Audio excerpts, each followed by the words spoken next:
كثيرا كما أمروا ونشهد أن لا إله إلا الله وحده لا شريك له في الخلق والأمر إقاما لمن جحد به وكفر ونشهد أن سيدنا وسندنا محمدا عبده ورسوله المبعوث إلى الأسود والأحمر لتتميم مكارم الأخلاق لا يخلق نبي ولا رسول بعده ولا أمة بعد أمته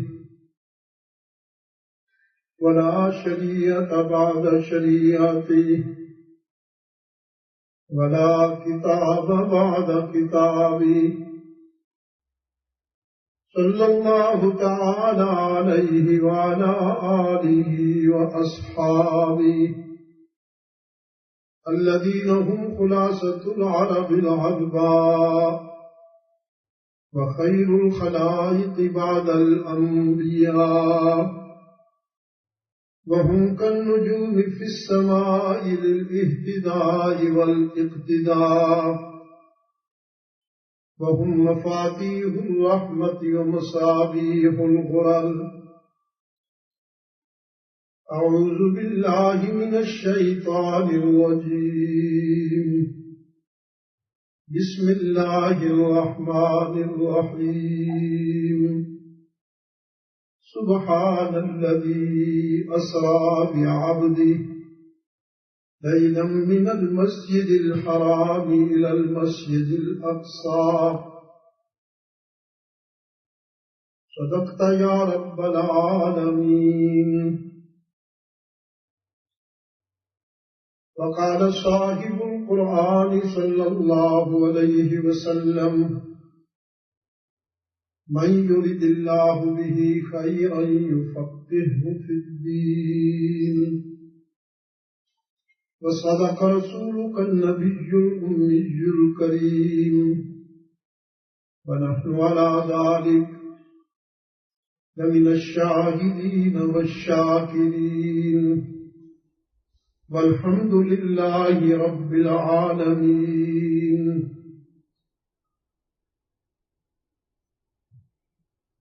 اللهم صل على محمد وعلى آل محمد كما صليت على إبراهيم وعلى آل إبراهيم إنك حميد مجيد.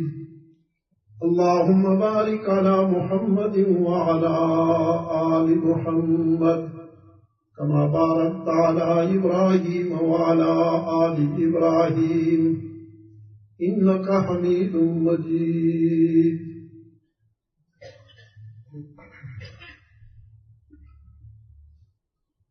محترم دوستو، بھائیوں، عزیزوں، ماؤں، بہنوں اور بیٹیوں،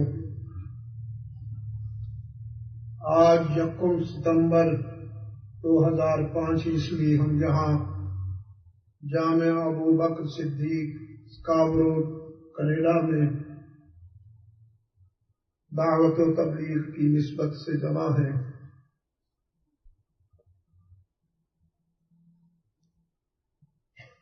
آج کی ملاقات کے عنوان کو ملحوظ رکھتے ہوئے میں نے آپ کے سامنے 15ویں پارے کا ابتدائی حصہ شروع کی آیہ کریمہ اور رسول اللہ صلی اللہ علیہ وسلم کا ایک ارشاد سامنے رکھا ہے. حدیث کا ترجمہ پہلے کر دیتا ہوں آپ کے دل و نگاہ کی تطہیر کے لیے، پاکیزگی کے لیے. اللہ آپ کے دل و نگاہ کو پاک فرما دے تاکہ آپ قرآنی صداقتوں کو سننے کے لیے بصمیم قلب تیار ہو جائے۔ یاد رکھیے کہ یہ باتیں ان کانوں سے سننے کی نہیں، یہ دل سے سننے کی ہے۔ دل کی سماعت جب تک متوجہ نہ ہو، آپ ان باتوں سے استفادہ نہیں کر پائیں گے۔ رسول اکرم صلی اللہ علیہ وسلم نے فرمایا، اللہ جب اپنے بندوں میں سے کسی کے لیے خیر کا ارادہ فرماتے ہیں یا کسی کو پسند فرماتے ہیں تو اسے دین کا فہم عطا فرما دیتے ہیں، دین کی سمجھ عطا فرما دیتے ہیں۔ تفقہ کے معنی یہ ہے کہ جو بات دل میں اتر جائے اور جس کو سن کر دل مطمئن ہو جائے، دل کی گہرائیوں میں جو اتر جائے،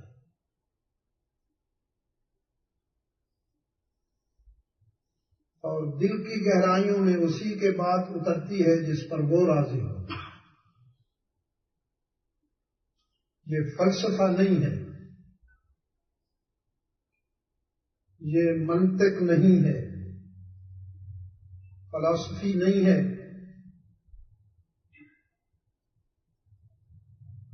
یہ اہل نظر کے ہاں روحانی استعداد ہے یا عشق و مستی کا سفر ہے، جس پر اللہ کا کرم ہو جاتا ہے، اس پہ چھوٹا سا ایک جملہ بھی اثر کر جاتا ہے۔ اگر اس کی نظر کرم نہ ہو تو پیغمبر کی دعوت بھی دل میں نہیں اترتی، اوپر اوپر سے گزر جاتی ہے۔ میں نے اس دن مدینہ مسجد میں بھی کہا کہ ہمارے ایک بڑے ہی نیک نام اللہ والے گزرے ہیں، بزرگ گزرے ہیں، جو پہلے بادشاہ تھے، نفسانی زندگی گزارتے تھے، پھر اللہ نے انہیں قبول فرما لیا۔ حضرت ابراہیم ابن ادہم رحمت اللہ تعالی علیہ،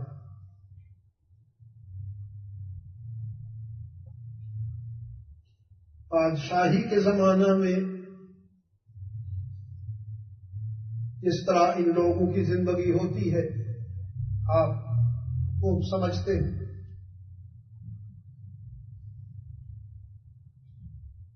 اپنے بیڈ روم میں آرام کے لیے گئے، سونے کے لیے گئے تو دیکھا گھر میں کام کاج کرنے والی خادمہ اور کنیز بادشاہ صاحب کے بیڈ پہ سوئی ہوئی ہے، بستر پہ سوئی ہوئی۔ ہوا یوں کہ بیڈ روم صاف کیا اس نے، چیزوں کو ٹھکانے لگایا، سنبھالا، بستر بھی بنایا، اس کی نرمی اور گداز محسوس کر کے سوچا کہ بڑا آرام دہ ہے، بہت ہی پرسکون بستر ہے، ذرا لیٹ کر دیکھوں تو اس پر سونے سے کتنا آرام ملتا ہے، ذرا لیٹ کے دیکھوں تو۔ اب سنگریزوں اور زمین پہ لیٹنے والے بستر کو جو شاہی بستر ملا، کمخام اور اطلس کی چادر والا اور نرم و گداز تکیوں والا، تو بیچاری نیند میں کھو گئی، سارے جہان سے غافل ہو گئے۔ بس تھوڑی دیر گزری تھی کہ بادشاہ صاحب آ گئے۔ اس نے اپنے شاہی پروٹوکول کی دھجیاں اڑتی ہوئی دیکھی، ایک خادمہ اور کنیز میرے بستر پہ سو رہی ہے۔ غصے میں اسے چابک مارے، جگائے بغیر، بیدار کیے بغیر چابک مارے۔ وہ بیچاری گھبرا کے اٹھ بیٹھی، بادشاہ کو سامنے پایا، رونے لگی، معافی مانگی، غلطی ہو گئی ہے، معاف کر دیجیے۔ اس زمانے میں ابھی سوری تیار نہیں ہوا۔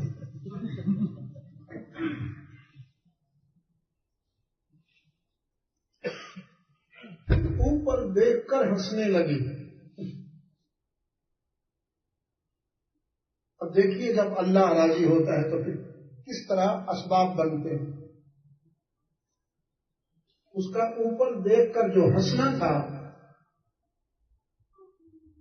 یہی بادشاہ صاحب کی زندگی میں تبدیلی کا باعث بن گیا۔ بادشاہ حیرت سے پوچھتا ہے، تیرا رونا تو سمجھا ہوں، ہنستی کیوں ہے؟ اس بیچاری نے کہا، ہنسنے کی وجہ بتاؤں گی تو اور مار کھاؤں گی۔ اس نے کہا، نہیں ماروں گا، بتاؤ، میں خود کہتا ہوں، بتاؤ۔ کہنے لگی، بادشاہ صاحب، روئی تو اس لیے ہوں کہ تیرے چابک نے میری چمڑی اجڑ ڈالی، ہنستی اس لیے ہوں کہ یا اللہ، اس بستر پہ 5 منٹ سوئی ہوں، مجھے تو 5 چابک نقد مل گئے۔ جو ساری زندگی سو رہا ہے، پتہ نہیں اسے کتنی مار پڑے گی۔ یہ کیسا بستر ہے؟ اس جملے سے ابراہیم ابن ادہم رحمت اللہ تعالی علیہ کے دل کی دنیا بدل گئی۔ ساری رات روتا رہا، بستر پہ نہیں سوئے، ساری رات روتا رہا۔ صبح ہوئی تو اپنے درباری لوگوں سے کہا، یہ رہا تاج اور وہ رہا تخت، اسے سنبھالو۔ یہ رہا تاج اور وہ رہا تخت، سنبھالو۔ میں تو اب اپنے رب کو راضی کرنے کی کوشش کروں۔ بھائی، ایک ہے تن کی زندگی اور ایک ہے من کی زندگی۔ تن کی زندگی وہ ہے جو ہم گزار رہے ہیں، ٹھیک ہے؟ صبح اٹھتے ہی کھانا شروع کرتے ہیں، بریک فاسٹ کے نام پر ایک پرماننٹ لنچ ہو گیا ہے،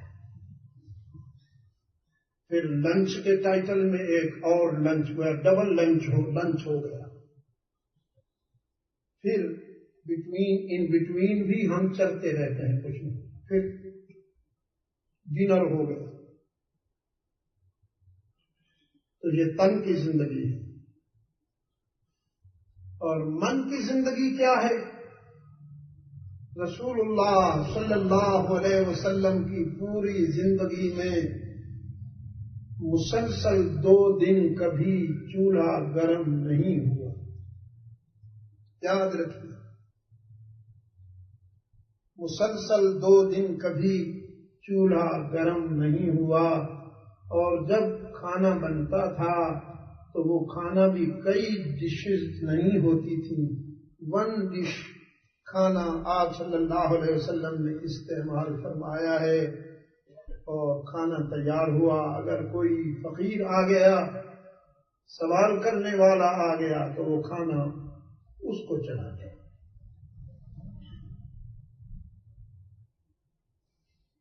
اللہ آپ کے دل کی دنیا کو پاکیزہ بنا دے، اپنی اور اپنے محبوب کی محبت کے لیے پسند فرما لے، پھر انشاءاللہ قرآن اور سنت کی روشنی آپ کے دل کی دنیا میں ضرور جگہ پا لے گی۔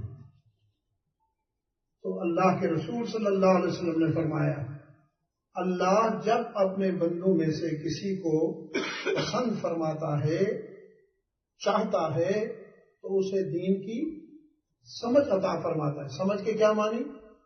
دین پر اس کا دل مطمئن ہو جاتا ہے، دین پر اس کا دل مطمئن ہو جاتا ہے۔ یہ ہے فہم دین، یہ ہے شرح صدر، شرح صدر جس کو حضرت موسیٰ علیہ السلام نے اللہ سے مانگا۔ موسیٰ علیہ السلام نے اللہ سے مانگا، ربی اشرح لی صدری، ربی اشرح لی صدری، یا اللہ مجھے شرح صدر عطا فرما دے۔ موسیٰ علیہ السلام نے ڈیمانڈ کی، مانگا، اور اللہ نے اپنے محبوب سے فرمایا، الم نشرح لک صدرک، میرے محبوب بن مانگے ہم نے تجھے شرح صدر نہیں عطا فرما دیا؟ باقی سب کو مانگ کر ملتا ہے اور محبوب کو بغیر مانگے عطا ہوتا ہے۔ جب طور پر حضرت موسیٰ علیہ السلام کو بلایا گیا تو دوڑے اس آواز کی طرف، انی انا ربک، انی انا ربک، میں تیرا رب ہوں، میں تیرا رب ہوں، اخلع علیک انک بالوادی المقدس طویٰ، تم پاکیزہ جگہ پہ ہو، you're on holy place, shoeless ہو جائیے، جوتے اتار دیجئے، اتار دیے، اور پھر دوڑے اس آواز کی طرف۔ رب العالمین نے فرمایا، ما اعجلک، ما اعجلک، جلدی کیوں کرتے ہو، دوڑتے کیوں ہو؟ عرض کیا، ربی لترضا، ربی لترضا، یا اللہ جب تو نے بلایا تو پھر میں کیسے آرام آرام سے چلوں؟ معبود کی کال پر جلدی ہی تو آؤں گا، دوڑ کر آؤں گا، لترضا، تاکہ تو راضی ہو جائے، اس لیے دوڑ رہا ہوں کہ تو راضی ہو جائے۔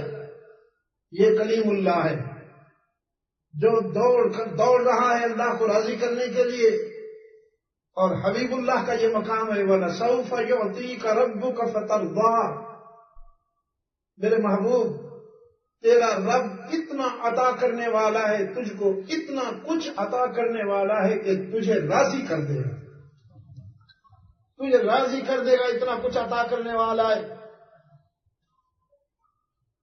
حضرات صحابہ رضوان اللہ علیہم اجمعین پوچھتے ہیں، اللہ کے محبوب آپ کو تو ساری نعمتیں عطا ہوئی، آپ پر تو نعمتوں کا اتمام ہو گیا، اب ایسی کون سی نعمت ہے کہ جو اللہ آپ کو عطا کریں گے اور آپ راضی ہو جائیں گے؟ فرمایا، یہ سیکرٹ ہے، میرے اور میرے رب کے درمیان راز ہے۔ تو صحابہ کی نگاہوں سے آپ صلی اللہ علیہ وسلم نے محسوس کیا کہ سسپنس نظر آتا ہے، تجسس معلوم ہوتا ہے، یہ جاننا چاہتے ہیں وہ کون سا راز ہے۔ تو آپ صلی اللہ علیہ وسلم نے فرمایا، حشر میں عبادت کرنے والے اپنی عبادت کے حوالے سے جنت میں چلے جائیں گے، ریاضت کرنے والے اپنی ریاضت کے حوالے سے جنت میں چلے جائیں گے، ذاکرین ذکر سے، ساجدین سجدوں سے، قائمین قیام سے، مجاہدین جہاد سے، قراء قرات سے، سب اپنے اپنے مقام کے حوالے سے جنت چلے جائیں گے۔ کچھ گناہگار باقی رہیں گے، کچھ گناہگار باقی رہیں گے، اس وقت میں سجدے میں سر ڈالوں گا، اور وہ سجدہ اتنا طویل ہوگا کہ دنیا کے ہزاروں سجدے بھی اس سجدے کا مقابلہ نہیں کر پائیں گے. میرا رب مجھ سے کہے گا ارفع رأسک، میرے محبوب سر اٹھاؤ، سل تعطا، جو مانگو گے عطا کروں گا. میں سر اٹھا کے عرض کروں گا یا رب العالمین، عبادت گزاروں کو تو عبادت سے جنت ملی، ریاضت گزاروں کو تو ریاضت سے جنت ملی، اطاعت گزاروں کو تو اطاعت سے جنت ملی، شہداء کو شہادت سے جنت ملی، صدیقین کو صداقت سے جنت ملی. یا اللہ یہ جو میرے گناہگار میرا نام لینے والے ہیں ان کا کیا بنے گا؟ میرا رب پوچھے گا تو کیا چاہتا ہے؟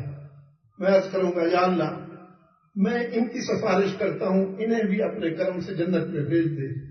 تو میرا اللہ ان سب کے لیے جنت کا فیصلہ فرمائیں گے، میں راضی ہو جاؤں گا. یہ میرے اور میرے رب کے درمیان راز ہے. تو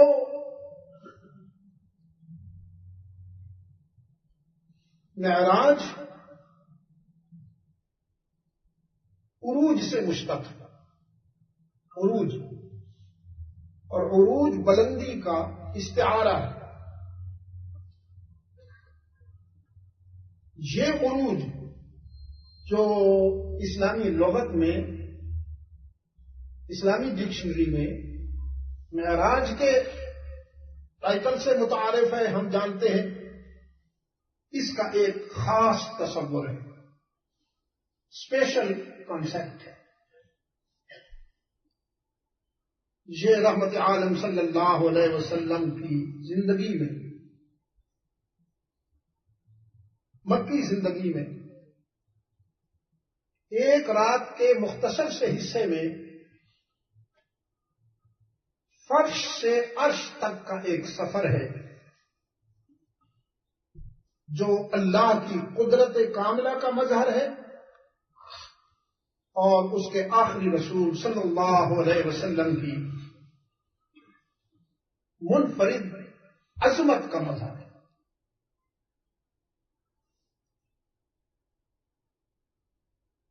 عروج اور رفعتیں باقی انبیاء اور رسول کو بھی ملی، لیکن ان سب کو فرش زمین پر یہ بلندی نصیب ہوئی. رحمت عالم صلی اللہ علیہ وسلم کو اللہ نے عرش بری پر یہ عزت عطا فرمائی. تو باقی انبیاء اور رسول اور رحمت عالم صلی اللہ علیہ وسلم کے درمیان یہی فرق ہے مقام کا کہ ان کی معراج زمین پر اور رحمت عالم کی معراج عرش پر، آسمان پر. تو باقی انبیاء اور رسول اور رحمت للعالمین صلی اللہ علیہ وسلم کے بتوین یہی امتیاز ہے کہ جتنا زمین سے آسمان بلند ہے اتنی ہی باقی انبیاء اور رسول سے رحمت للعالمین کی شان بلند ہے. اس کو سمجھنے کے لیے قرآن کریم نے فرمایا وَمَا جَعَلْنَا الرُّؤْيَا الَّتِي أَرَيْنَاكَ إِلَّا فِتْنَةً، ہم نے یہ جو آپ کو عزت عطا فرمائی یہ امتحان ہے، کسوٹی. اس کو سمجھنے کے لیے عقل و دانش کی اتنی ضرورت نہیں جتنی بصیرت اور روحانیت کی ضرورت ہے. اس لیے کہ عقل کی پرواز محدود ہے، لمیٹڈ ہے. یہ بات عقل میں نہیں آئے گی. کل بھی جس کسی نے اس کو عقل سے سمجھنے کی کوشش کی اس نے ٹھوکر کھائی. آج بھی جو اس کو عقل سے سمجھنے کی کوشش کرے گا وہ ٹھوکر کھا جائے گا. کھائی ہے، نام نہیں لیتا ہوں، بعض لوگوں نے اس حوالے سے ٹھوکریں کھائی ہیں. اللہ کے رسول صلی اللہ علیہ وسلم کے معراج کے حوالہ سے ابو جہل کو جب یہ معلوم ہوا کہ پیغمبر اسلام صلی اللہ علیہ وسلم اس طرح فرما رہے ہیں کہ اللہ نے مجھے رات کے ایک حصہ میں مکہ سے مسجد حرام سے مسجد اقصی تک لے گئے اور پھر عرش معلی تک لے گئے، تو وہ خوش ہوا. اس کا خوش ہونا ان معنوں میں نہیں کہ رحمت عالم صلی اللہ علیہ وسلم کو عزت ملی، بس اس کا خوش ہونا ان معنوں میں تھا کہ ایک ایسا ویک پوائنٹ میرے ہاتھ آیا ہے کہ مسلمان اس کا جواب نہیں دے سکیں گے. اب چنانچہ تنقیدی نقطۂ نظر سے وہ سب سے پہلے رحمت عالم صلی اللہ علیہ وسلم کے وفادار سیدنا ابو بکر صدیق کے گھر آئے اور سیدنا ابو بکر صدیق رضی اللہ تعالیٰ عنہ کو بلا کر کہنے لگا، ان کی ہر بات مان لیتے ہو، اب یہ بھی مانو گے ان کی؟ صلی اللہ علیہ وسلم صدیق اکبر رضی اللہ تعالیٰ عنہ سمجھ گئے. فرمایا کیا بات ہے؟ تو ابو جہل نے کہا، وہ کہہ رہے ہیں رات کے ایک حصہ میں اللہ نے مجھے مکہ سے مسجد حرام سے مسجد اقصی اور مسجد اقصی سے عرش معلی تک پہنچا دیا. ابو بکر یہ بھی مان لو گے؟ صدیق اکبر رضی اللہ تعالیٰ عنہ نے فرمایا، اگر تو یہ کلیم کرے تو اقرار کفر ہے، اور اگر میرے محبوب نے کلیم کیا ہے تو انکار کفر ہے. یہ فی البدی برجستہ اور نیچرل امپریشن تھا فرام صدیق اکبر رضی اللہ تعالی، جس میں کوئی فلسفی کوئی منطق کار فرما نہیں، بس سنا اور فرما دیا. اگر تو یہ دعویٰ کرے تو اقرار کفر ہے، اگر میرے محبوب نے کہا ہے تو انکار کفر ہے. اس پر ابو جہل نے کہا، کبھی تو عقل سے کام لیا کرو، کبھی تو عقل سے کام لیا کرو. صدیق اکبر رضی اللہ تعالیٰ عنہ نے فرمایا، ابو جہل عقل اچھی چیز ہے، اللہ کی نعمت ہے، بہت اچھی چیز ہے، لیکن محمد عربی عقل سے بہت اچھی چیز ہے. تجھے یہ معلوم نہیں ہے کہ ہم اپنی عقل و دانش کو رحمت للعالمین کی سچائی پر قربان کر چکے ہیں. یہ تو چھوٹی سی بات ہے جو تم لے کے آئے ہو، ہم تو اس سے بڑی بات مانے ہوئے ہیں. ابو جہل اور چکرایا، شاید کوئی اور بھی ایسا واقعہ ہو چکا ہے. کہنے لگا، وہ کون سی بات ہے جو تم پہلے سے مان چکے ہو؟ تو صدیق اکبر نے فرمایا رضی اللہ تعالیٰ عنہ، ہمارے آقا نے، ہمارے محبوب نے فرمایا ہے، تمہارا اللہ علیم ہے، سمیع ہے، بصیر ہے، ہر جگہ موجود ہے، ہر جگہ موجود ہے، عالم ما کان و ما یکون ہے. اسی کی عبادت کیا کرو، وہی اس لائق ہے کہ اسے پکارا جائے اور اسی کے سامنے دامن پھیلایا جائے. اسی کو ہر جگہ موجود مان کر، ہر جگہ موجود مان کر اس سے اپنے دل کی بات کہی جائے. ابو جہل نے کراس کوشچن کیا، تم نے اس کو دیکھا بھی ہے؟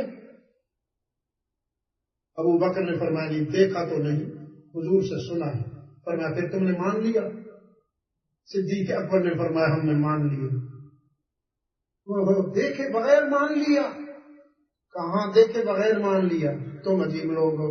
کیوں نہیں اپنے امام سے تم نے کہا کہ پہلے اللہ کو دکھاؤ پھر ہم مانیں گے؟ چونکہ ہم دانشور لوگ ہیں، ہم عقل والے ہیں، سنی سنائی پر نہیں یقین رکھتے، جب تک آنکھوں سے نہیں دیکھیں گے نہیں مانیں گے. صدیق اکبر رضی اللہ تعالیٰ عنہ نے فرمایا، ابو جہل اگر ہم یہ اصرار کرتے، ہم یہ ڈیمانڈ کرتے کہ اللہ کو دکھاؤ تو پھر مانیں گے، تو شاید ہمارا محبوب اللہ کے حسن و جمال کی کوئی جھلک ہمیں دکھا دیتا. ابو جہل نے کہا کتنی اچھی بات تھی، دیکھ لیتے پھر اس کو مانتے. فرمایا بری بات سنو نا، بری بات سنو. اگر رسول اللہ صلی اللہ علیہ وسلم ہمارے مطالبے پر، ہمارے تقاضے پر اللہ کے حسن و جمال کی کوئی جھلک ہمیں دکھا دیتے تو اللہ پر ہمیں ایمان و یقین کا وہ مقام نصیب نہ ہوتا، آنکھوں سے دیکھ کر ہمیں وہ مقام نصیب نہ ہوتا جو رسول اللہ کی زبان سے سن کر نصیب ہوئی۔ اس لیے کہ ہماری آنکھوں کا دیکھنا اتنا یقینی نہیں ہے جتنا رسول اکرم صلی اللہ علیہ وسلم کا فرمانا یقینی ہے۔ ہماری آنکھیں دیکھنے میں غلطی کر سکتی ہیں، رحمت عالم صلی اللہ علیہ وسلم کی زبان بولنے میں غلطی نہیں کر سکتی۔ اچھا تم یہی رہو، میں ابھی جاتا ہوں۔ صدیق اکبر رضی اللہ تعالیٰ عنہ رحمت عالم صلی اللہ علیہ وسلم کی خدمت میں تشریف لائے، اور جو ہی صدیق اکبر رضی اللہ تعالیٰ عنہ تشریف لائے، رحمت عالم صلی اللہ علیہ وسلم کی نگاہیں ابو بکر کی طرف اٹھی، چہرے پہ خوشی کی چمک آ گئی، جیسے کہ انتظار ہو رہا تھا۔ آپ نے فرمایا راستہ دے دو، میرے یار غار کو قریب آنے دو، قریب آنے دو۔ ابو بکر قریب آ گئے اور اللہ کے رسول صلی اللہ علیہ وسلم نے پورا واقعہ معراج بیان فرمایا۔ آپ صلی اللہ علیہ وسلم جب وقفہ فرماتے تھے تو ابو بکر صدقتا کی مہر لگاتے تھے۔ آپ کے ہر وقفے پر صدقتا یا رسول اللہ، صدقتا یا رسول اللہ، صدقتا یا حبیبی، صدقتا یا حبیبی، سچ کہا آپ نے، سچ کہا آپ نے، سچ کہا آپ نے۔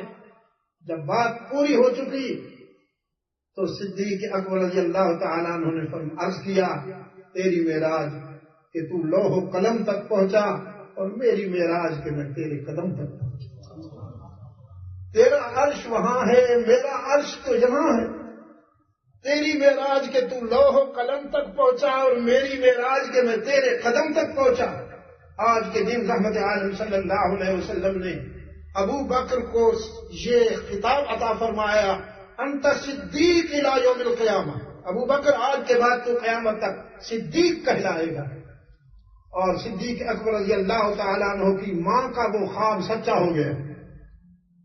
جب صدیق اکبر رضی اللہ تعالیٰ عنہ شکم مادر میں تھے، ماں کے پیٹ میں تھے، تو فرماتی ہیں کہ مجھے ایک آواز آیا کرتی تھی، یا امت اللہ بالتحقیقی ابشری بالولد العتیقی اسمہ فی السماء صدیقی وبالخاتم النبیین فی الغار رفیقی۔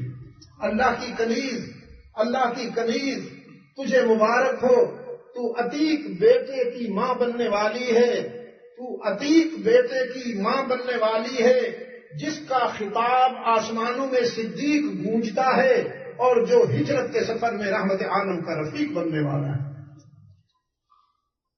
دوستو، ابو بکر کی تصدیق نے پوری انسانیت پر بالعموم اور امت مسلمہ پر بالخصوص احسان فرمایا۔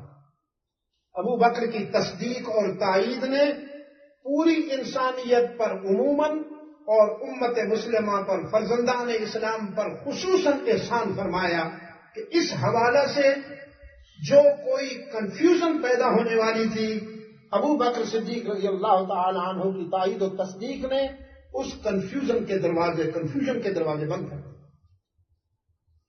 اب یہ معراج ہے کیا؟ معراج وفاؤں کا صلہ ہے، وفاؤں کا صلہ ہے۔ بے شک بہت بڑی رفعت اور بلندی ہے، اس میں کوئی شک نہیں، لیکن رحمت عالم کی وفائیں بھی تو مثالی ہیں۔ اللہ کی محبت میں رحمت عالم صلی اللہ علیہ وسلم نے جو مراحل طے فرمائے ہیں، کوئی اور ان مرحلوں سے گزر کے دکھائے تو مانوں۔ وہ معاشرہ، وہ سوسائٹی جو رحمت عالم صلی اللہ علیہ وسلم کو امین اور صادق مانتی تھی، جو قسمیں کھایا کرتے تھے ان کی صداقت و امانت کی، ان کی دیانت کی، جو ہاتھ ان کے راہوں میں پھول بچھایا کرتے تھے، کیا پھر انہی ہاتھوں نے پتھر نہیں اٹھا لیے؟ جو قربانت شوم کہا کرتے تھے، پھر انہی آنکھوں میں غیظ و غضب کی سرخی نہیں آئی؟ پیشکش ہوئی، سارا زمانہ آپ کا، سارا زمانہ آپ کا، تھوڑا سا کمپرومائز کر لیجئے ہمارے ساتھ، جو ہم کر رہے ہیں اسے بھی چلنے دیجئے، جو آپ چاہتے ہیں ہم اس پہ بھی کوشش کریں گے۔ کچھ لوگ کچھ دو کی پالیسی پر تھوڑی سی نرمی کیجیے۔ فرمایا افغیر اللہ تأمرونی اعبد، افغیر اللہ تأمرونی اعبد ایھا الجاہلون، وَلَقَدْ أُوحِيَ إِلَيْكَ وَإِلَى الَّذِينَ مِن قَبْلِكَ لَئِنْ أَشْرَكْتَ لَيَحْبَطَنَّ عَمَلُكَ وَلَتَكُونَنَّ مِنَ الْخَاسِرِينَ بَلِ اللَّهَ فَاعْبُدْ وَكُن مِّنَ الشَّاكِرِينَ۔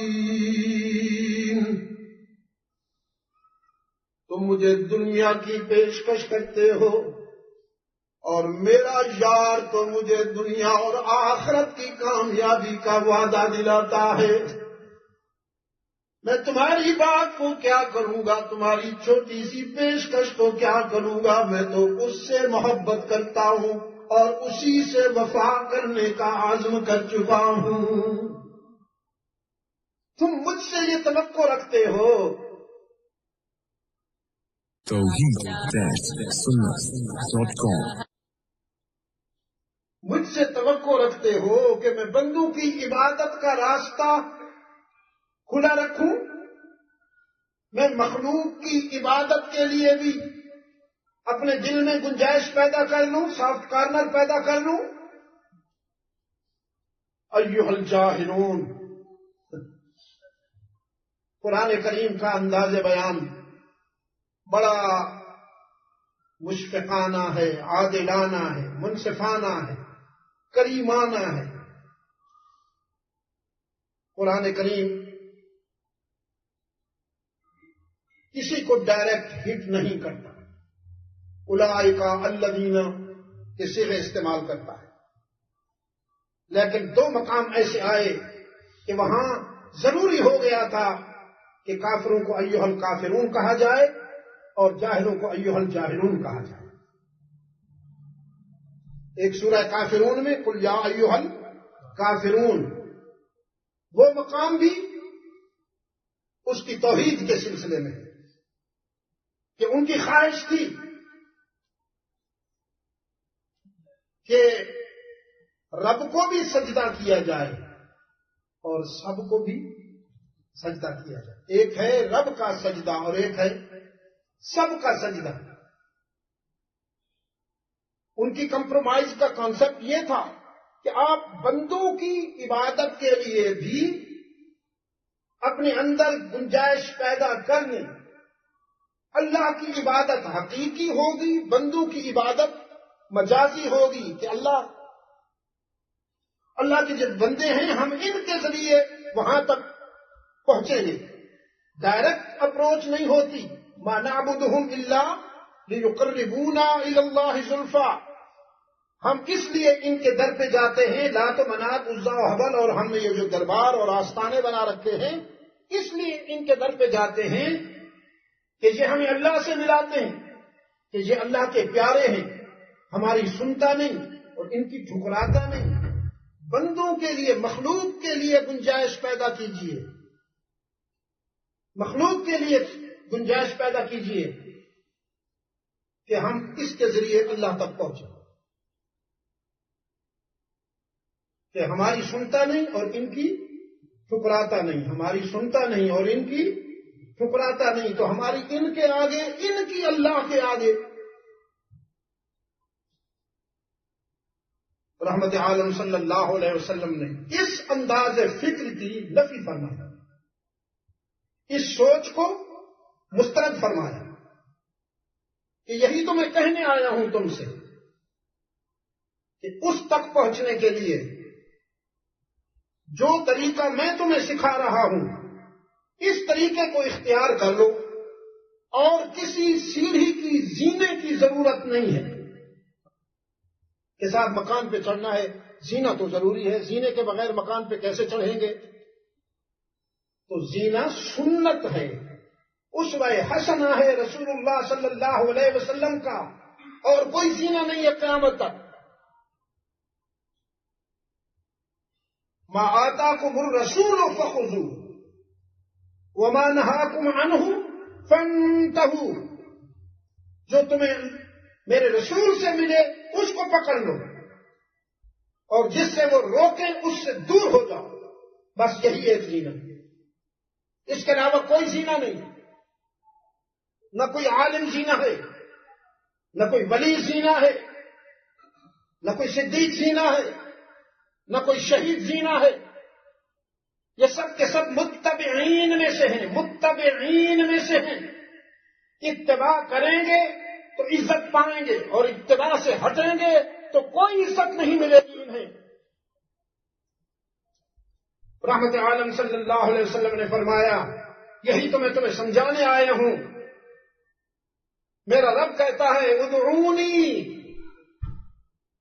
مجھے پکارو، قال ربکم ادعونی استجب لکم، مجھے پکارو میں تمہاری دعا اور پکار کو، کیا کہا آپ نے؟ سنتا نہیں ہوں، قبول کرتا ہوں۔ استجب لکم، سننے اور قبول کرنے میں بڑا فرق ہوتا ہے۔ سننا یہ ہے کہ کسی نے کہا شاہ صاحب کل ہمارے ہاں بیان ہو جائے، میں نے کہا سوچوں گا، دوستوں سے مشورہ کروں گا، اور قبول کرنا تو یہ ہے کسی نے کہا یوں ہو اور میں نے کہا بالکل ٹھیک ہے ہو جائے گا، تو بڑا فرق ہے۔ رب العالمین نے فرمایا تم جب مجھے یاد کرتے ہو تو میں تمہاری دعاؤں اور پکار کو قبول کرتا ہوں۔ قال ربکم ادعونی استجب لکم، مجھے پکارا کرو میں تمہاری دعا و پکار کو قبول کرتا ہوں۔ ان الذین یستکبرون عن عبادتی سیدخلون جہنم داخرین، اور جو مجھے پکارنے میں، مجھے یاد کرنے میں بخل کرتے ہیں یا تکبر سے کام لیتے ہیں، وہ ذلیل ہو کر جہنم رسید ہوں، ذلت کے ساتھ جہنم میں پہنچائے جائیں گے۔ تو سب کہہ دیجئے ایک مرتبہ یا اللہ، دل سے کہیے، اسلامک سے، not from Islamic, from heart, یا اللہ۔ یہ آپ نے کیا کہا؟ عبادت کی ہے آپ نے، یہ عبادت کی۔ اللہ کو پکارنا عبادت ہے، اور دل سے یاد کرنا، شاید اس دن میں نے عرض کیا ہو، ایک شخص کو جنتی اللہ نے جنت میں بھیجنے کا حکم فرمایا تو وہ حیران ہو گیا، کہنے لگا یا اللہ نیکی تو مجھے سمجھ میں نہیں آ رہی، پوری زندگی میں نے تو گناہوں میں گزار دی ہے، کس بات پہ جنت مل رہی ہے؟ رب العالمین فرمائیں گے تو نے رات کو سوتے ہوئے ایک مرتبہ کروٹ بدلی تھی اور بے ساختہ تیرے منہ سے نکلا تھا یا اللہ، تو بھول گیا ہے، میں نے یاد رکھا ہے، اسی پر تجھے جنت میں بھیج رہا ہوں۔ پھر کہہ دو ایک مرتبہ، تو یہ کیا کیا آپ نے؟ عبادت کی ہے۔ یا اللہ کہنا عبادت ہے، اس کو یاد رکھنا صرف اس کا حق ہے کہ ہر جگہ ہر وقت اسے پکارا جائے، صرف اس کا حق ہے کہ ہر جگہ ہر وقت اسے پکارا جائے۔ یا حرف ندا ہے، حرف ندا ہے، اور اللہ منادا ہے، تو ندا اسی منادا کے لیے ہے، یا اللہ۔ یہ آپ نے عبادت کی ہے، اور اگر بندوں میں سے کسی رسول کو، کسی نبی کو، کسی ولی کو آپ نے یا کے ساتھ پکارا تو پھر وہ کیا بنے گا؟ شرک بنے گا۔ وہ کیا بنے گا؟ شرک بنے گا۔ اللہ کو جب آپ پکاریں گے یا اللہ تو یہ کیا بنے گا؟ یہ بات یاد رکھو گے. اتر رہا ہے دن میں یا یہاں تک؟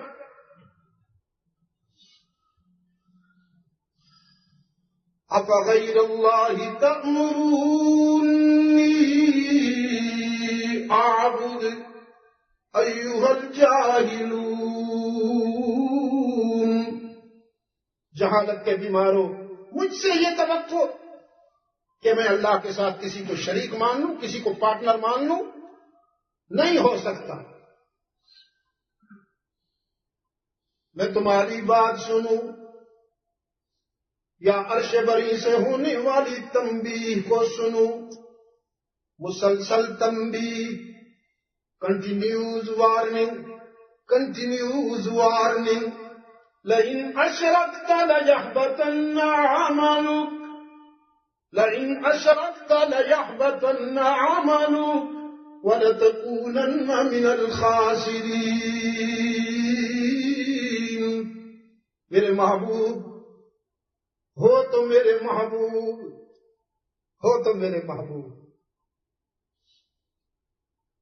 میں نے تجھے یہ مقام عطا فرمایا کہ تیری مسکراہٹوں سے ستاروں کو چمک ملی، تیرے پسینے سے پھولوں کو مہک ملی، تیرے قیام سے آسمانوں نے بلندیاں لے لی، تیرے قعود سے دھرتی کو سکون ملا، تیری ہاں امر بن گئی، تیری نہیں ہو گئی.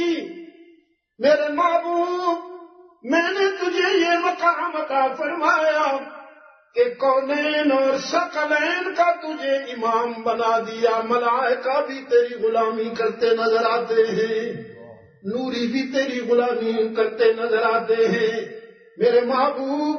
لیکن میرا محبوب ہونے کے باوجود لئن اشرکت لیحبطن عملک، اگر تو نے بھی میرے ساتھ کسی کو شریک ہونا گوارا کیا لیحبطن عملک، تو تو بھی میری ناراضگی سے نہیں بچ پائے گا. وَلَتَكُونَنَّ مِنَ الْخَاسِرِينَ، اور تو بھی نقصان اٹھانے والوں میں سے ہو جائے گا. جہاں محبت زیادہ ہوتی ہے وہاں غیرت بھی زیادہ ہے. محبت کرنے والے بڑے سینسٹیو ہوتے ہیں. اللہ کو اپنے محبوب سے جتنی محبت ہے وہاں احساس بھی اتنا ہی زیادہ ہے. اس لیے رب العالمین نے فرمایا بل اللہ فاعبد، بل اللہ فاعبد. یہ تجھے دنیا کی خواہشات کی طرف متوجہ کرتے ہیں اور میں تجھے اپنی محبت کی طرف متوجہ کرتا ہوں. بل اللہ فاعبد، اللہ کی ہی عبادت کرتا جا، اللہ کی ہی عبادت کرتا جا. وَكُن مِّنَ الشَّاكِرِينَ، اور شکر گزار میرے بندوں کا امام بن جا.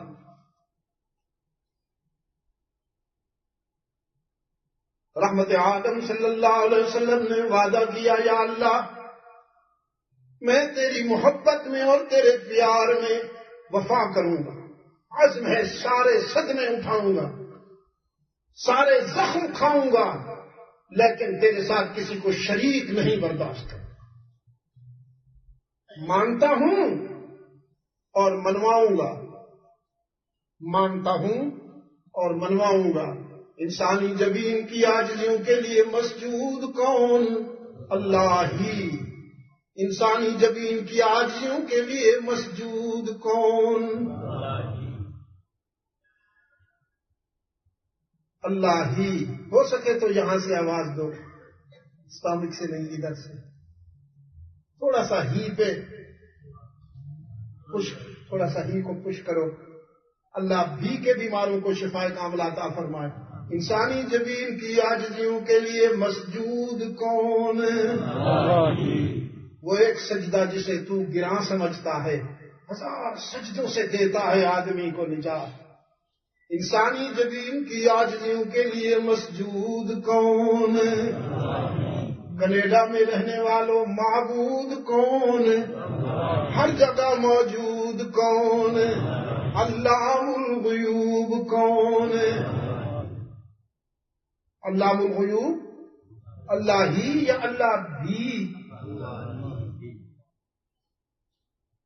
یہ میں تو نہیں کہہ رہا ہوں، رحمت عالم صلی اللہ علیہ وسلم نے یہی سبق پڑھایا ہے، یہی سچ منوایا ہے، اور اسی سچ کے لیے زخم کھائے ہیں میرے آقا نے۔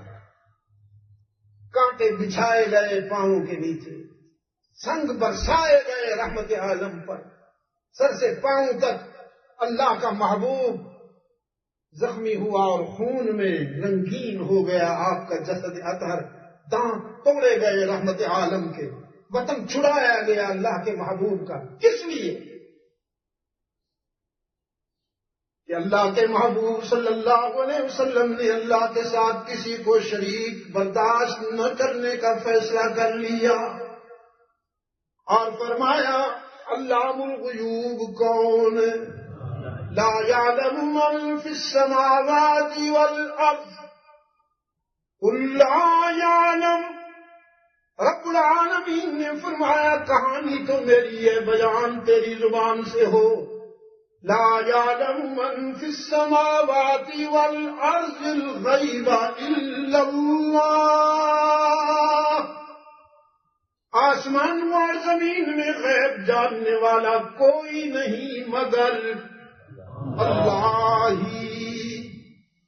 لا يعلم من في السماوات والأرض الغیب الا اللہ۔ ان اللہ عنده وعنده مفاتيح الغیب لا يعلمها الا هو ويعلم ما في السماوات والأرض وما تسقط من ورقة إلا يعلمها ولا حبة في ظلمات الأرض ولا رطب ولا يابس إلا في كتاب مبين۔ اسی کے پاس ہیں غیب کی چابیاں، وعنده مفاتیح الغیب، مفتاح الغیب نہیں۔ قرآن نے یہ نہیں کہا کہ اسی کے پاس ہے غیب کی چابی۔ اگر قرآن یہ کہتا کہ وعنده مفتاح الغیب، اللہ کے پاس ہے غیب کی چابی، تو عجم کے بیمار گنجائش نکالتے، کہتے بڑی چابی تو اللہ کے پاس ہے، چھوٹی چابیاں ہمارے حضرت صاحب کے پاس بھی ہیں کہ یہ بھی بڑے پہنچے ہوئے ہیں۔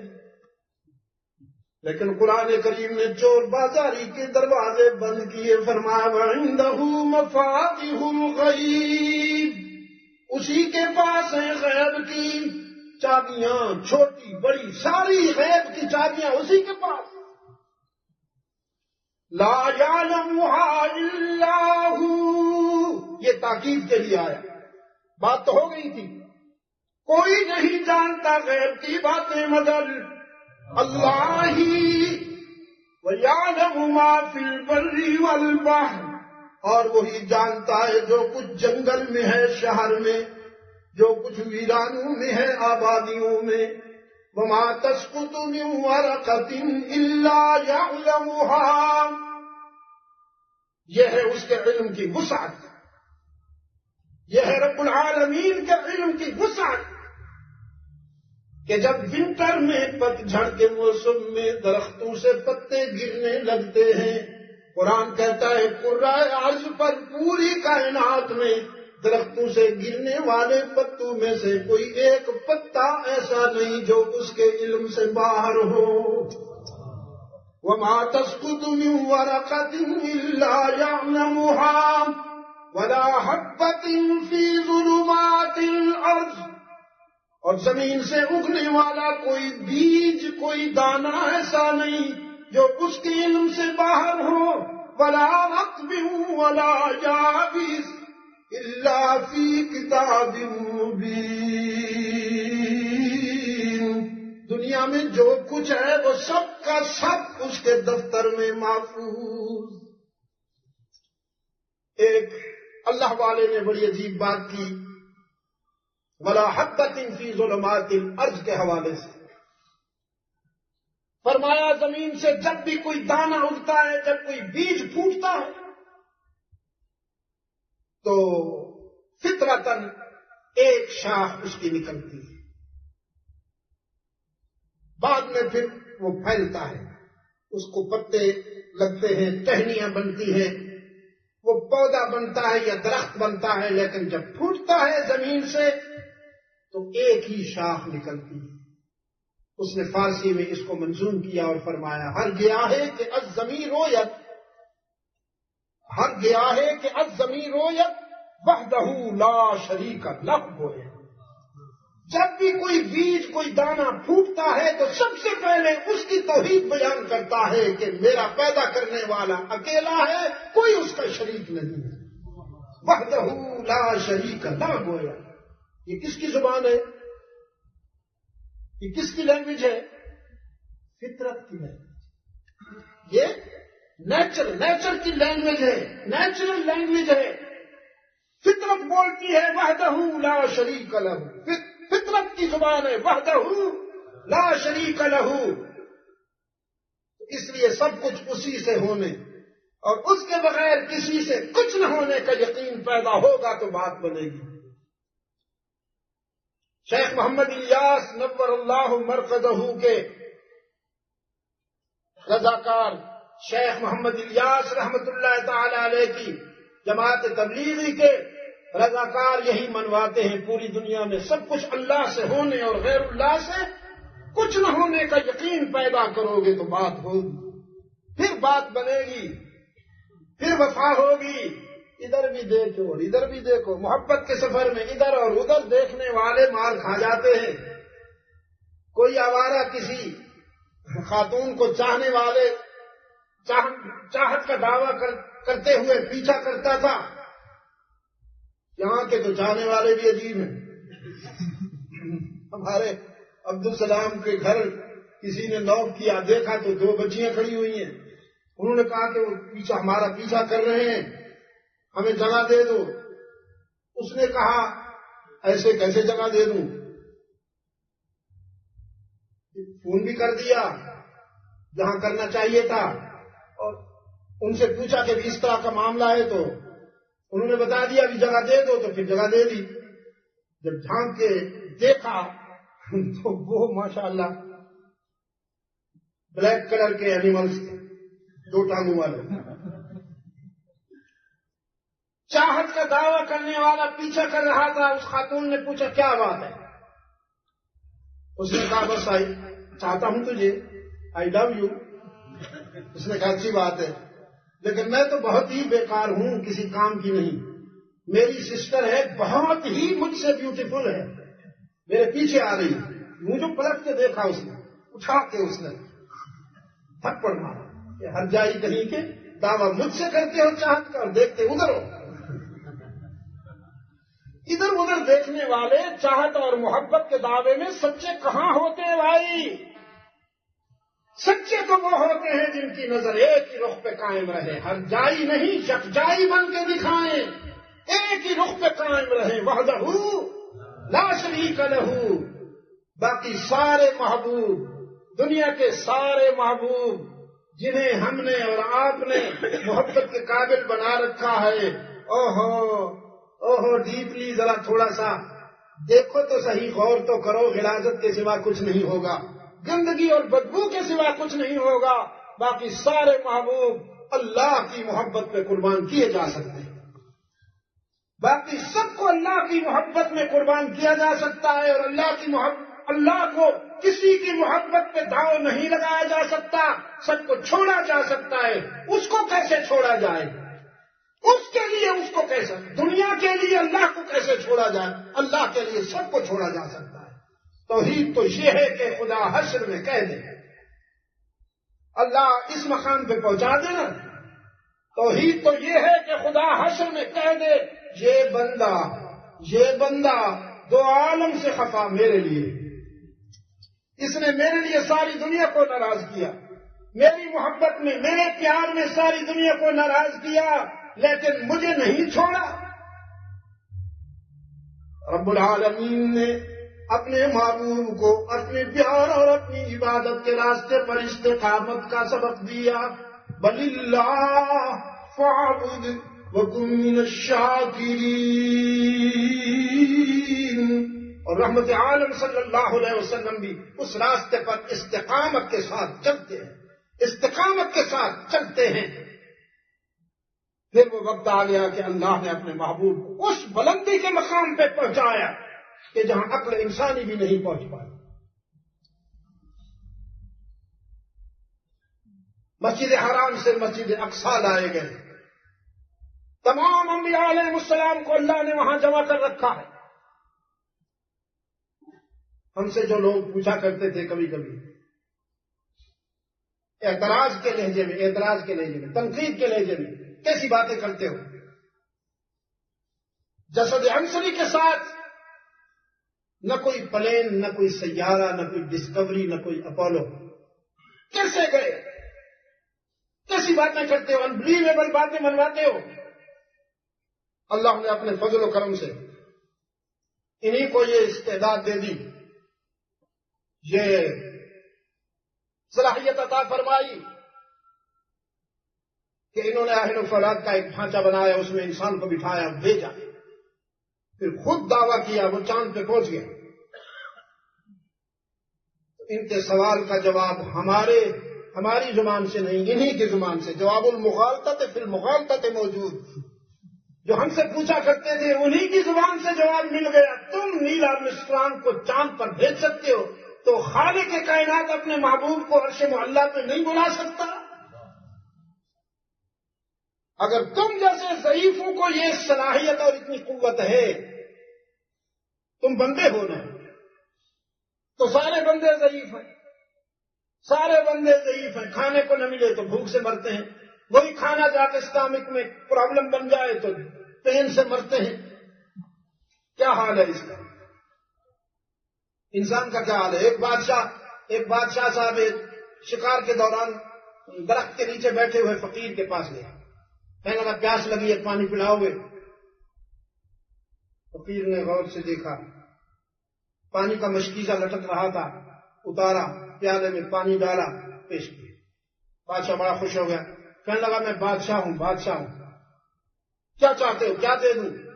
فقیر نے کہا مچھر بہت تنگ کرتے ہیں، مکھیاں بہت تنگ کرتی ہیں، تو بادشاہ انہیں روک دے، مجھے تنگ نہ کیا کرے۔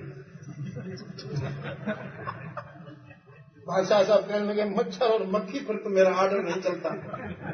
وہ درویش کہنے لگا جب مچھر اور مکھی پر تیرا آرڈر نہیں چلتا تو تیری بادشاہی کو میں کیا کروں، جاؤ اپنا کام کرو۔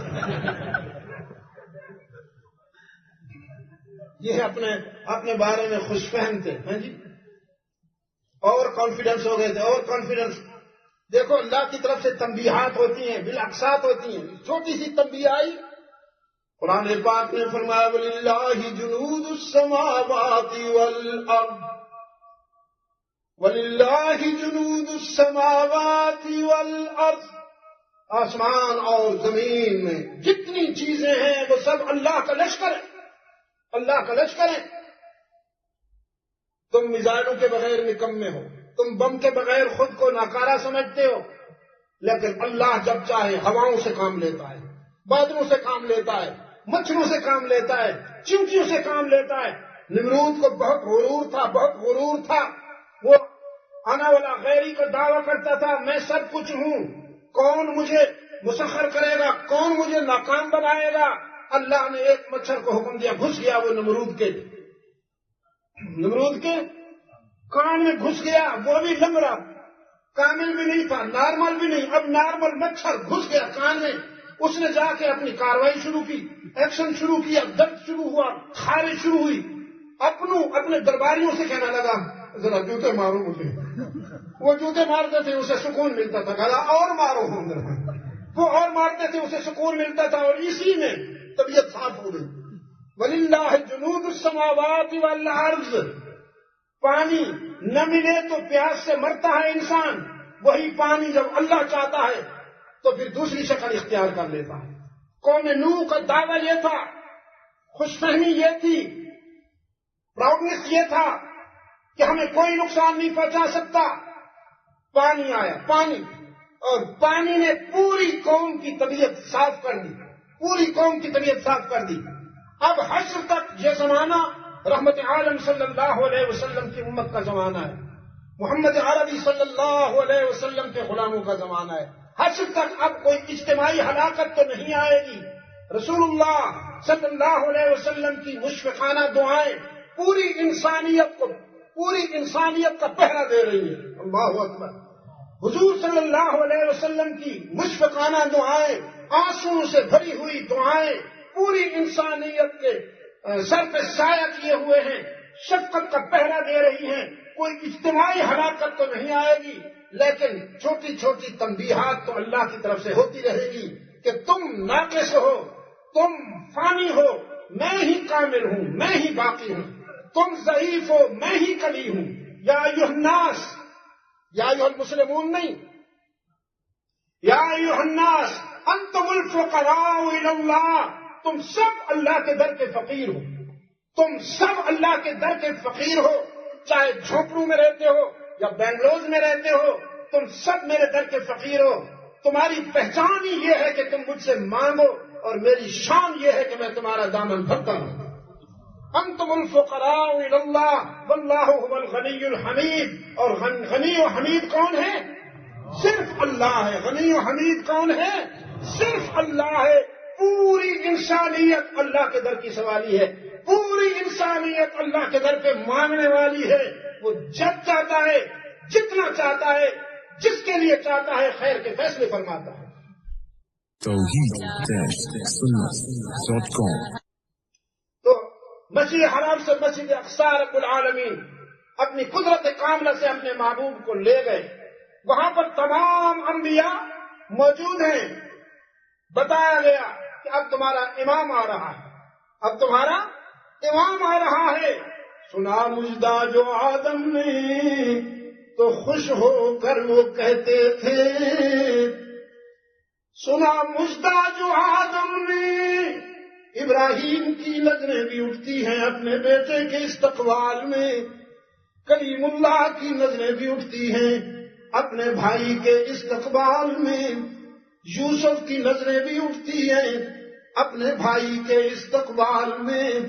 یوسف کے حسن کا شہرہ بھی پوری دنیا میں تھا، لیکن آج وہ آیا ہے جس میں کئی یوسف سمائے ہوئے ہیں۔ مخدومۃ المسلمین ام المؤمنین سیدہ عائشہ صدیقہ رضی اللہ تعالی عنہا فرماتی ہیں، زلیخا کا بھی یوسف تھا اور میرا بھی یوسف۔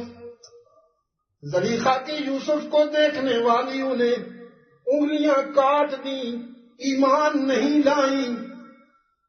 زلیخا کے یوسف کو دیکھنے والیوں نے انگلیاں کاٹی، ایمان نہیں لائیں، اور میرے یوسف کو دیکھنے والے پہلے ایمان لائے پھر گلے کٹوا دیے۔ حسن یوسف دم عیسیٰ ید بیضاداری، حسن یوسف دم عیسیٰ ید بیضاداری، آنچ خوباں ہمدارم تو تنہا داری۔ سنا مجدہ جو آدم نے تو خوش ہو کر وہ کہتے تھے، میرا فرزند وہ دیکھو حبیب کبریا آیا۔ اللہم صلی علی محمد وعلی آل محمد کما صلیت علی ابراہیم وعلی آل ابراہیم انک حمید مجید۔ اللہم بارک علی محمد وعلی آل محمد کما بارکت علی ابراہیم وعلی آل ابراہیم انک حمید مجید۔ یہاں رحمت عالم صلی اللہ علیہ وسلم نے امامت فرمائی، تمام انبیاء علیہ السلام، تمام رسولوں نے رحمت عالم کی اقتدا میں اللہ کے حضور سر جھکایا۔ آج خلیل اللہ بھی مقتدی، کلیم اللہ بھی مقتدی، مسیح اللہ بھی مقتدی، ذبیح اللہ بھی مقتدی، صفی اللہ بھی مقتدی، سارے انبیاء اور رسول مقتدی ہیں اور رحمت للعالمین امام بنے۔ یہاں سے پھر عالم بالا کا سفر شروع ہوا، عالم بالا کا سفر شروع ہوا۔ عقل یہیں رہ گئی، عشق پرواز کر گیا، عقل فرش پہ رہ گئی، عشق کی پرواز شروع ہوئی۔ اقبال کہتا ہے سبق ملا ہے یہ معراج مصطفیٰ سے مجھے، سبق ملا ہے یہ معراج مصطفیٰ سے مجھے کہ عالم بشریت کی زد میں ہے جب تم۔ آسمان کو اپنی بلندیوں پہ ناز، آسمان اپنی بلندیوں پہ ناز کرتا ہے، لیکن معراج مصطفی نے آسمان کو بھی بتا دیا کہ تو اتنا بلند نہیں ہے جتنا انسان بلند ہے۔ انسان کی بلندی کے سامنے افلاک بھی گرتے راہ نظر آتے ہیں۔ مختصر کرتا ہوں، میں نے آپ کا بہت وقت لے لیا ہے، سوری جو موجود ہے، جتنی بھی زیادتی کرو بس سوری۔ بات مختصر کرتا ہوں، رحمت عالم صلی اللہ علیہ وسلم رب العالمین کے انوار و تجلیات کے ماحول میں لے جائے گئے، پہنچائے گئے۔ سدرت المنتہا پہ نوریوں کے رئیس نے خود کو روک لیا اور اس نے بھی کہا سوری میں آگے نہیں جا سکتا، سوری، اب آگے جاؤں گا تو میری قوت پرواز سلب ہو جائے گی، قوت پرواز سلب ہو جائے گی۔ نوریوں کے سردار نے جہاں قدم روکے وہاں انسان کے سردار کی پرواز شروع ہوئی، انسانوں کی سید ولد آدم کی پرواز شروع ہوئی، اور دنا فتد اللہ کی منزل سے ہم کنار ہوئے۔ سورہ النجم میں رب العالمین نے فرمایا ثم دنا فتد اللہ فکان قاب قوسین، عبد اپنے معبود کے قریب ہوا، ساجد اپنے مسجود کے قریب ہوا، طالب اپنے مطلوب کے قریب ہوا، ساجد اپنے مسجود کے قریب ہوا، عابد اپنے معبود کے قریب ہوا، طالب اپنے مطلوب کے قریب ہوا۔ دنا فتدلا فکان قاب قوسین، وہ کمان دیکھی ہے کبھی آپ نے؟ کمان جسے تیر مارے جاتے ہیں،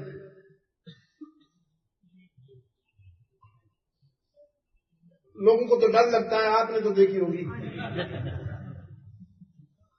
بڑی عجیب بات ہے، لوگوں کو ہماری داڑھی سے ڈر لگتا ہے۔ کل میں وینکوور سے اترا تو ایک ٹیم جا رہی تھی، ان کی اتنی داڑھی تھی، میں نے کہا شاید یہ بنیاد پرستی نہیں ہے، یہ سب نارمل ہے، اور ہماری داڑھی کو بڑی غور سے دیکھا جاتا ہے۔ تو کمان جو ہوتی ہے وہ اس طرح، اس کے دو سرے یوں ہوتے ہیں، تو تشبیہ دی آپ کو اور مجھے سمجھانے کے لیے، یہ تشبیہ ہے۔ فکان قاب قوسین، اس طرح قرب ہو گیا، اتنا قرب ہو گیا جس طرح کے کمان کے دو سرے ہوتے ہیں۔ اس پر بھی قرآن کو تسلی نہیں ہوئی، یہ قرب کا استعارہ سامنے رکھ کر بھی قرآن کو تسلی نہیں ہوئی۔ او ادنا فرمایا، او ادنا، اب او ادنا کے پردے میں کتنا قرب ہے یہ نہ میں جانتا ہوں نہ کوئی اور جانتا ہے، بس یہاں تک قرآن نے الفاظ سے کام لیا، الفاظ قاب قوسین پہ آ کر ختم ہو گئے۔ اب قرب کا جو اس کے بعد کا تصور ہے، الفاظ وہاں پر معذرت کر گئے، الفاظ ختم، اور پھر یہ اللہ جانتا ہے اور اس کا معبود جانتا ہے کہ وہ قرب کیا تھا۔ او ادنا، یہ قرب کا وہ تصور ہے جو جاننے والا جانتا ہے اور بلانے والا جانتا ہے۔ اللہ نے اپنے محبوب کو جاتے ہوئے گفٹ دی۔ میرے دوست آج کل مجھے گفٹیں دے رہے ہیں بڑی، کوئی ایک دوست تو پتہ نہیں وہ لائے ماشاءاللہ مسالے اور اتنی لمبی لمبی لکڑیاں لائے۔ میں سوچتا رہا، دیکھتا رہا کہ یہ تہجد کے بعد میں نے دیکھا کہ یہ ہمارے اقبال میاں کیا لائے، تو وہ تو مجھے لکڑیاں نظر آئیں، کہا کہ لکڑیاں لایا ہے، مجھے کیا سمجھا؟ بعد میں پھر میں نے پوچھا پایا یہ کیا ہے؟ اس نے کہا جی یہ مسالہ ہے منظم، ذرا مہذب کیا گیا اس کو، مسالہ ہے۔ تو آج کل گفٹوں کی بھرمار ہے ماشاءاللہ۔ جس طرح آپ مجھے گفٹیں دے رہے ہیں محبت میں، اللہ نے اپنے محبوب کو گفٹ عطا فرمایا کہ جاؤ میرے محبوب، میرے اور آپ کا قرب تو یہاں عرش ولی پر تاریخ کا ایک حصہ بن گیا، تاریخ کا ایک حصہ بن گیا اور نقش ہو گیا، قیامت تک نہ مٹنے والا۔ آپ کی امت کے لیے میں نے یہ گفٹ دیا ہے کہ وہ 50 مرتبہ مجھ سے ملاقات کریں، 50 مرتبہ ملاقات کیا کریں۔ ان کی نماز کو میں معراج کا ٹائٹل دیتا ہوں، الصلاۃ معراج المومنین۔ رحمت عالم بڑے خوش ہوئے صلی اللہ علیہ وسلم۔ جب واپس آ رہے تھے تو حضرت موسیٰ علیہ السلام نے پوچھا اللہ نے کیا کرم فرمایا؟ تو رحمت عالم نے فرمایا 50 مرتبہ نماز پڑھے گی دن میں میری امت، اور 50 مرتبہ اللہ کی ملاقات کی سعادت ملے گی۔ تو کلیم اللہ نے عرض کیا اللہ کے محبوب آپ تو بڑے خوش ہیں، لیکن امتیں کیسی ہوتی ہیں میں بھگت رہا ہوں، میں بھگت چکا ہوں، ذرا نرمی اس سے رعایت طلب کیجیے اللہ سے۔ تو حضور صلی اللہ علیہ وسلم نے عرض کیا یا اللہ مجھے تو بڑی خوشی ہوئی، لیکن ہو سکتا ہے کہ امت کے لیے یہ بار گراں بن جائے۔ وہ 50 کے بجائے 5 ہوئی، اور حق تعالی نے فرمایا ما یبدل القول لدی، میری طرف سے بات نہیں بدلی، تیری امت 5 پڑھے گی، میں 50 ہی لکھوں گا۔ میرے ہاں 50 لکھی جائیں گی ادا کرنے میں، پریکٹیکل فزیکل 5 ادا کریں گے، میرے ہاں 50 لکھی جائیں گی۔ ماضی میں ایک مرحلے پر وہ ہمارے ہاں ایک گزرے ہیں صاحب ذوالفقار بھٹو صاحب، ان سے مذاکرات ہو رہے تھے مفتی محمود رحمۃ اللہ علیہ۔ تو مذاکرات کے دوران ایک دن وہ بڑا بیچارہ کنفیوز تھا کہ میں ان کو مطمئن کیسے کروں، اس لیے کہ ان کا استدلال اتنا قوی تھا کہ وہ جواب نہیں دے پا رہا۔ ایک دن کہنے لگا مفتی صاحب میں نے سنا ہے کہ یہ نمازیں پہلے 50 تھیں پھر 5 ہو گئی، یہ کیا کہانی ہے؟ سب نے فرمایا بس یہی کہانی ہے، پہلے 50 کا حکم ہوا پھر امت کو 5 کے لیے کہا گیا۔ کہنے لگا 50 ہی رہتی ہیں کیوں 5 ہو گئی؟ اس نے فرمایا تم 5 نہیں پڑھتے ہو 50 کی تمنا کیسے کرتے ہو؟ تم نے کبھی 5 پڑھی ہے؟ کہتے نہیں ہمارے لیے نہیں، آپ کے لیے۔ آپ صبح سے شام تک 50 نمازوں میں لگے رہے تھے، ہم آرام سے کام کرتے، ہمیں کوئی پوچھتا بھی نہیں۔ ہر حال نماز اللہ کی محبت کا ایک انداز ہے، ملاقات کا ایک انداز ہے۔ یہ صرف اٹھنا بیٹھنا نہیں ہے دوستو، یہ پیار کا عمل ہے، پیار کا عمل ہے، اللہ سے ملاقات۔ اس لیے بخاری شریف کی جو شروعات کی حدیث ہے کہ جبرائیل امین نے آ کے پوچھا مل احسان، اللہ کے رسول احسان کیا ہے؟ حضور صلی اللہ علیہ وسلم نے فرمایا ان تعبد اللہ کأنک تراہ، تم اس طرح اللہ کی عبادت کرو کہ جیسے اللہ کو آنکھوں سے دیکھ رہے ہو اور سجدے کر رہے ہو۔ اس وقت تمہاری کیفیت کیا ہوگی؟ فَإِن لَمْ تَكُنْ تَرَاهُ فَإِنَّهُ يَرَاكَ، لیکن اگر تم اللہ کو نہیں دیکھ سکتے ہو، اس میں تو کوئی شک نہیں کہ اللہ تمہیں دیکھ رہا ہے۔ اگر یہ مقام بھی نصیب ہو جائے تو بہت بڑی بات ہے۔ وہ جو پہلا مقام ہے وہ صرف انبیاء اور رسول کو ملتا ہے، صرف انبیاء اور رسول کو ملتا ہے۔ انبیاء اور رسول کے بعد پھر اللہ کے بندوں میں سے جو اولیاء اللہ ہیں، اتقیاء ہیں، اصفیاء ہیں، ابرار و اخیار ہیں، ان میں سے اللہ جس کو یہ مقام عطا فرمائے کہ وہ یہ سوچ کر نماز پڑھے کہ اللہ ہمیں دیکھ رہا ہے۔ ہم نے کہاں یہ سوچا، ہم نے کہاں یہ سوچا؟ ہم تو نمازیں بھی نفسانیت میں پڑھتے ہیں اور بس اللہ تعالیٰ قبول فرما لے۔ اب روزے آ رہے ہیں، رمضان شریف آ رہا ہے، پتہ نہیں آپ اس کے ساتھ کیا سلوک کریں گے۔ رمضان شریف آتا ہے آپ کے جسم سے زکوٰۃ لینے کے لیے، رمضان شریف آتا ہے آپ کی روح کو قوی اور جسم کو کمزور کرنے کے لیے۔ ہم ایسے سیلفش ہیں کہ ہم رمضان میں بھی اپنے باڈی بناتے، باڈی بلڈنگ ہوتی ہے۔ عید کے روز اپنا ویٹ دیکھیے گا انشاءاللہ 3-4 کلو بڑھ چکا ہوگا۔ تو رمضان شریف کے ساتھ بھی ہمارا یہ سلوک ہو گیا۔ افطاری لا الہ الا اللہ، افطاری اتنی بھرپور کہ سحری تک کچھ کھانے کی گنجائش نہیں، اور سحری پھر اتنی بھرپور کہ شام تک کچھ منہ میں رکھنے کی گنجائش ہی نہیں ہے۔ رند کے رند رہے، ہاتھ سے جنت نہ گئی۔ تو تو یہ سب روحانی باتیں ہیں بھائی. اللہ آپ کو من کا نمازی بنائے اور مسجدیں اسی کی عبادت کا مرکز ہے. ان المساجد للہ، ان الجامع ابو بکر صدیق والو یاد رکھو، ان المساجد للہ، مسجدیں اللہ کے لیے ہیں، بندوں کے لیے نہیں ہیں. یہاں آ کر کوئی چودھری نہ بنے، کوئی پٹیل نہ بنے، کوئی خان نہ بنے، کوئی سید نہ بنے.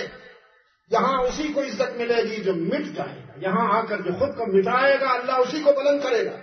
من تواضع للہ رفعہ اللہ، اس کا وعدہ ہے جو خود کو مٹائے گا، میرے گھر میں آ کر عاجزی اختیار کرے گا، میں اسے بلندی عطا فرماؤں گا. ان المساجد للہ، مسجدیں اللہ کے لیے ہیں. فلا تدعوا مع اللہ احدا. قرآن کریم کا مرکزی مضمون کیا ہے بھائی؟ اللہ کی توحید. قرآن کریم کا مرکزی مین سبجیکٹ اللہ کی توحید. الحمد للہ، للہ سے شروع ہوگا اور اعوذ برب الناس، للہ سے رب الناس تک پورا قرآن اس کی وحدانیت اور اس کی ربوبیت کا اعلان کرتا ہے. فلا تدعوا مع اللہ احدا. اب میں نے بہت وقت لے لیا، اگر زندگی رہی تو انشاءاللہ ہم کل اسی سلسلے کو آگے بڑھائیں گے تھونکلف میں، دارالسلام میں، بعد مغرب کا. میری طرف سے کچھ مدینہ مسجد میں اعلان بھی ہو گیا تھا اور ان دوستوں کو میں نے کہہ بھی دیا چکا ہے. یہاں کے دوستوں نے مجھے پابند نہیں کیا تھا آج کی رات کے لیے، یہ تو بعد میں ان کو غالباً یاد آیا کہ بھئی یہ معراج کی شب ہے اور جامع مسجد ابو بکر صدیق کے لیے یہ ملاقات بہت ہی مناسب رہے گی، تو انہوں نے اس کو پسند کیا اور بس ٹھیک ہے آج یہاں ملاقات ہوگی.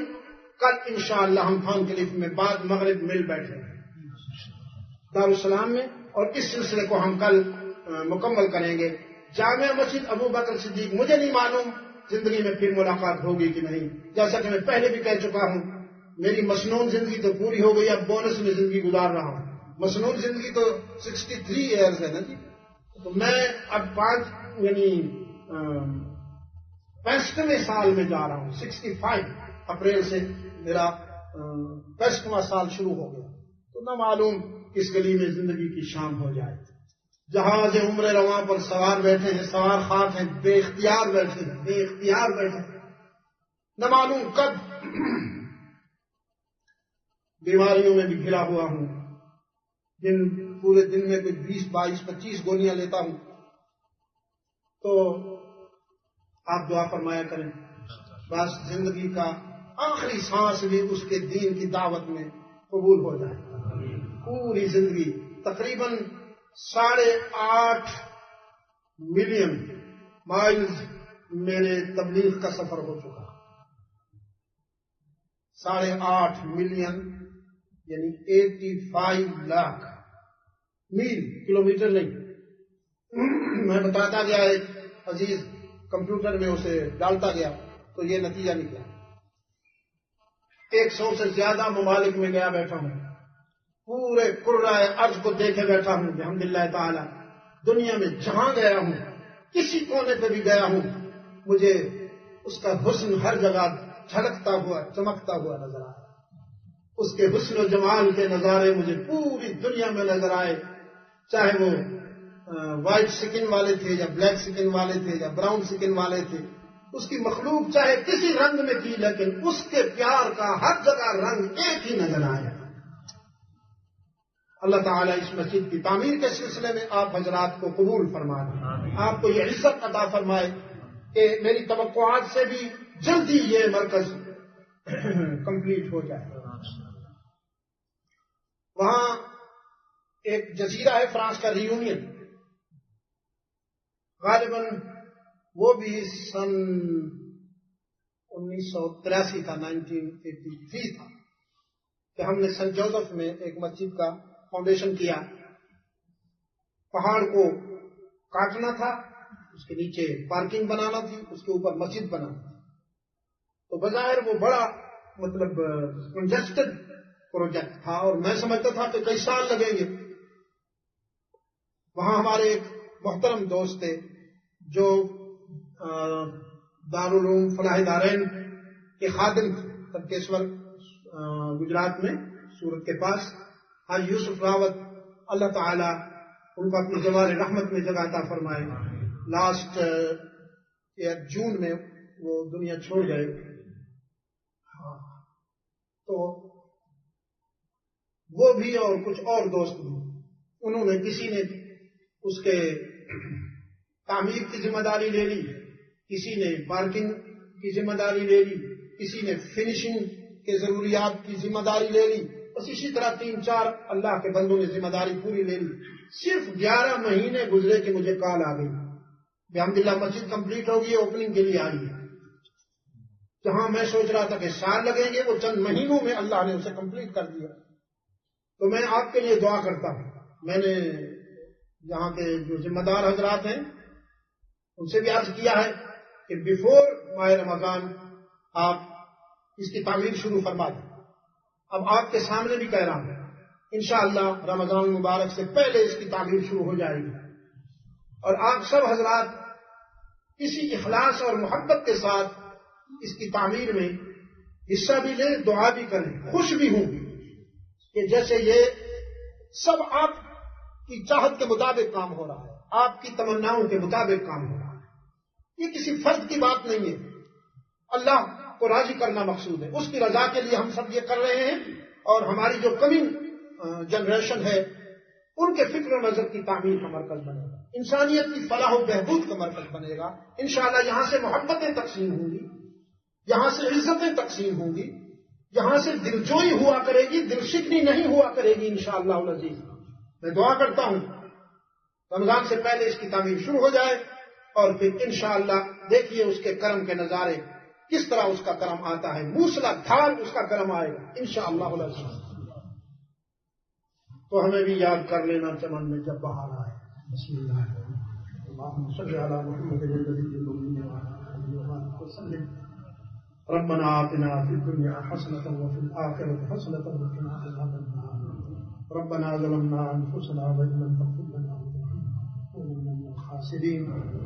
اللهم أرنا الحق حقا وارزقنا اتباعه وأرنا الباطل باطلا وارزقنا اجتنابا منه. أعنا على ذكرك وشكرك وحسن عبادتك.